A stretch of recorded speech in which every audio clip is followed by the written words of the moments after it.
ଥରେ ବନେଇବେ ଦେଖିବେ ପିଲା ତ ଖୁସି ହେବେ ଖାଇବା ପାଇଁ ଆଉ ଘର ଲୋକଙ୍କର ସମସ୍ତଙ୍କର ବି ବହୁତ ପସନ୍ଦ ଆସିବ। ୟାକୁ ଖାଇଲା ପରେ ବହୁତ ସମୟ ପର୍ଯ୍ୟନ୍ତ ଆପଣଙ୍କୁ ଭୋକ ଲାଗିବନି ତ ପେଟ ବି ଭରା ରହିବ। ତ ଏଇ ରେସିପି ବନେଇବା ପାଇଁ ଗୋଟେ କପ୍ ନେଇନେବେ ସୁଜି। ଯୋଉ କପରେ ମାପିକି ସୁଜି ନେବେ ସେଇ କପରେ ମାପିକି ଦହି ନେବେ ଅଧା କପ୍। ତାପରେ ଅଧା କପ୍ ଦେବେ ପାଣି। ଦେଲା ପରେ ସବୁ ଜିନିଷକୁ ଭଲ ଭାବରେ ଟିକେ ଗୋଳେଇ ନେବେ। ତାପରେ 10 ମିନିଟ୍ ପର୍ଯ୍ୟନ୍ତ ସୁଜିକୁ ଭଲ ଭାବରେ ଫୁଲିବା ପାଇଁ ସାଇଡରେ ରଖିଦେବେ ଢାଙ୍କା ଲଗେଇକି।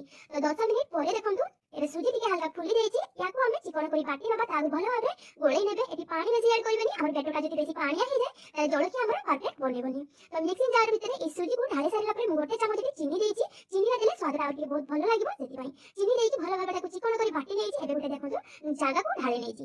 ତ ତାପରେ ସ୍ୱାଦ ଅନୁସାରେ ଲୁଣ ଦେଇଛି। ଅଧା ଚାମଚକୁ ଟିକେ କମ ଇନୋ ଦେଇଛି। ଆପଣ ଇନୋ ଜାଗାରେ ଖାଇବା ସୋଡ଼ା ବି ଦେଇପାରିବେ। तो इनो दी सारा पर भलो भाबरे ताको गोळेई नेछि। एबे आपन साइड रे रखि दे देखते मु गोटे खंड वाला स्टील थाली नेछि। ताको भलो भाबरे तेल रे एमति ब्रश करि लेबे। आपन चाहिले थाली जगह रे जे कोनोसी केक टिन हो अथवा खंड वाला कंसा भी नै परिबे। तापरे जो मिश्रण को हम गोळेई के रखिते ताको ढाळी देबा थाली ऊपर। एबे ढाळी सारला पर याको हम स्टीम करिया पई देखते कि आगरु मु करी रे किछि पानी दे गोटे स्टांड दे देतिली आ गोटे लेंबू दे देतिली तार दाग न होबा पई। तापरे याको स्टीम होबा पई दे ढाका लगे देतिली। 5 मिनिट परे ढाका खोली के देखते लंका पाउडर टी स्प्रिंकल कर देति। तापरे आउ 10 मिनिट ताको स्टीम होबा पई छाडी देबा।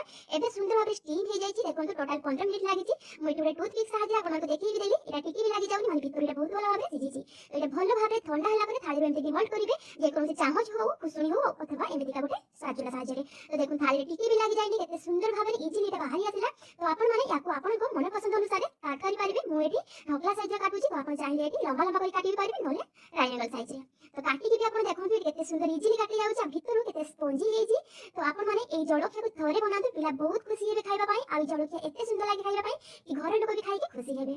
तो एबे छोट छोट करि पीस मु एठी काटि नेकी ढोकला साइज रे। तापर एई ढोकला को आपन माने जे कोनोसी तरकारी सहित हो अथवा चटनी सहित सांभर सहित लगेई भी खाइ परिबे। जदि आपन चाहा खाइबा पई पसंद करंती ताले चाहा सहित भी एटा खाइबा पई भलो लागिबो टमाटर सॉस लगेकी।